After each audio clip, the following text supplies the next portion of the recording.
thing is that pharmaceutical drugs, it's extremely deceiving because you can get them from doctors. But if you take a look at my life, I was using them recreationally and I ended up homeless. Jaymee Carpenter grew up in Pasadena, California. I had a great childhood, a lot of love and a lot of family, and you know, I had every opportunity in the world. Ben Howell, my partner. This is Jaymee Carpenter. Hi here. Jaymee, as a child, was immensely talented, picked up the guitar and was already writing songs at a very young age. When I got to high school, I saw kids hanging out at coffee shops and writing poetry and doing arts and stuff like that, and that looked like that was for me. So I just stopped going to school, and pretty soon I was getting in trouble, and I just said, you know, the hell with this. I'm gonna set out on my own. And I did, and just living on the street, staying on couches, playing music. When Jaymee left home, it broke my heart, but he was so fiercely independent that he just felt like he had to go do things his way. 16-year-old Jaymee spent a year on the road trying to find himself before settling back in LA and starting a band with some friends. The group enjoyed some early success.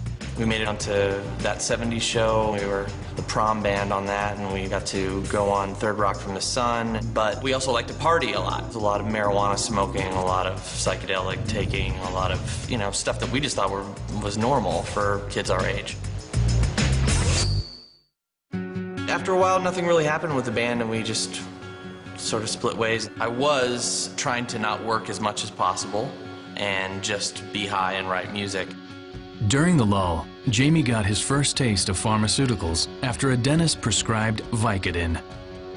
I'd been using drugs recreationally from high school on, but there was something about prescription drugs that did it for me. They did it fast enough, they did it well enough. After that, I was in a full-on romance with prescription drugs. It was a little disturbing to see how excessive he would get. What I would do was make up ailments and go see doctors. I'd say, I've heard of this drug, I forget what it's called, Vicodin?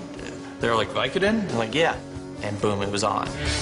Soon, Jaymee found a cheap and easy way to buy painkillers without a prescription.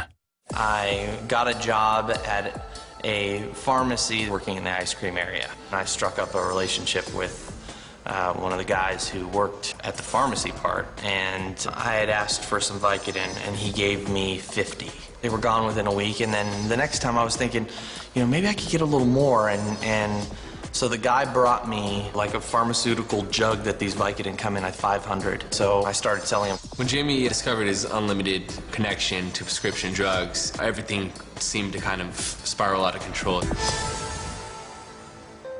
My life just was on a roller coaster that kept getting faster and faster, going down.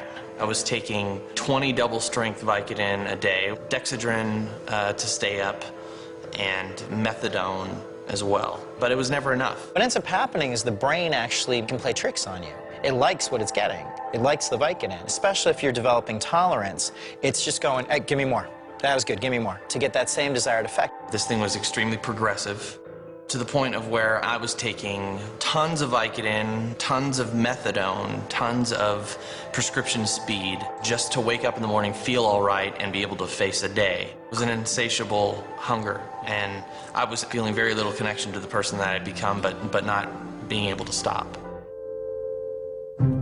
Jaymee's behavior became so intense and so erratic, it became clear to me that this was not my son anymore. I had worked myself into a hole where I needed to have all of these pharmaceuticals in my body every 4 hours at very least. By his mid-20s, Jaymee Carpenter was feeding off a steady supply of prescription painkillers. When my connection decided to get out, it left me with a whopping habit, and I would just try and get drugs any way I possibly could. Everything seemed to revolve around the pursuit of acquiring prescription pills. I started stealing from my grandma. I would go over to her house on a regular basis and steal jewelry or money if I could find it, or her pharmaceuticals. I think I was hoping it wasn't true, hoping I was wrong. So I never confronted him. It just got to that point when enough is enough. Without his family's support, Jaymee was forced to crash wherever he could. It had become very, primitive living. I need roof, need food, need drugs. One day, I got a call from somebody saying like, hey man, we're gonna go downtown and get some balloons of heroin.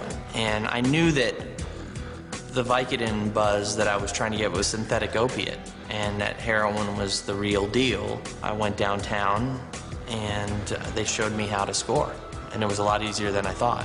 Once I learned how to do that, whenever I couldn't find Vicodin, I would just be downtown scoring heroin. I remember that was the time when I started beginning to think that he was gonna die. I freaked out. I thought, okay, he needs an intervention. I said, you have two choices.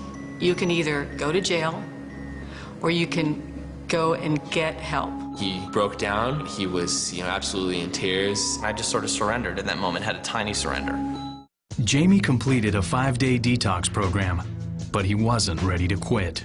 When I picked him up, he looked a lot healthier. In my mind, I was thinking, oh, okay, well, he's clean. But on the drive, I stole her rent money.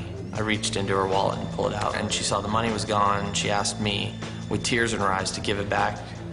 And I told her I didn't know what she was talking about. I was hysterical. I was crying. I was yelling at him. And I said, don't call me. I'm not going to do anything else for you. You get your together, you're on your own. She was the only person I had left. And I was choosing the drugs over her. She drove away, and I immediately called a cab and got in this cab and drove downtown and just got dropped off and just wandered the streets and lived down there for a few weeks. He'd completely lost contact with his family, and it seemed like he had nothing else to lose. I just began to fear that the end was near. I'm down there, strung out, no money, no family, no clothes, on Skid Row. And this is all within 3 months of having pharmaceuticals at my disposal, having people in my life. Then, the 26-year-old got one final shot. This van pulls up from the county, and the driver said, do you want to go to rehab? And I was like, hold on a second, let me think about this.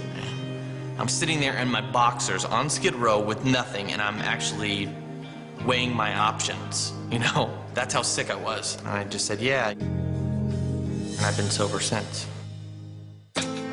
During treatment, Jaymee not only found sobriety, he rediscovered himself. I didn't have to feel like I was alone anymore, which was the majority of why I continued to perpetuate this life. It was like being reintroduced to my brother all over again. Jaymee looked really healthy. The life was back in his eyes. When Jaymee came out of rehab, I was questioning everything. I'd been burned badly enough that it took at least a couple of years before I really had much faith in him. I also found that if you want to stay sober, you sort of need to help people and put other people first. And so I started to do that, and life just seemed to happen a lot easier. And then I eventually met my wife on the road to recovery as well. We've been together ever since and built a family together. I was beginning by then to see, well, Jaymee's different. The fledgling musician was also able to resume his career. I ended up being invited to go make an album at George Martin's studio. And then I was asked to write music for Top Chef and a few other shows, and I produced bands and artists. All right, man, we're rolling. It's a great thing to see because I always saw the potential in him to be an amazing human being. Yay! Even though Jaymee's life is back on track, Look at all the slides. Do you want to go on a slide? the physical and emotional scars of his addiction remain. I have to be extra healthy to be able to just function normally now. I also have to take antidepressants because what Vicodin and all those other drugs do is drain the chemicals that regulate mood in your brain. The hardest thing for me to look back on is the fact that pharmaceutical drugs stole my soul, and they made me hurt my family, and the fact that they have had me back in their lives is, I'm lucky.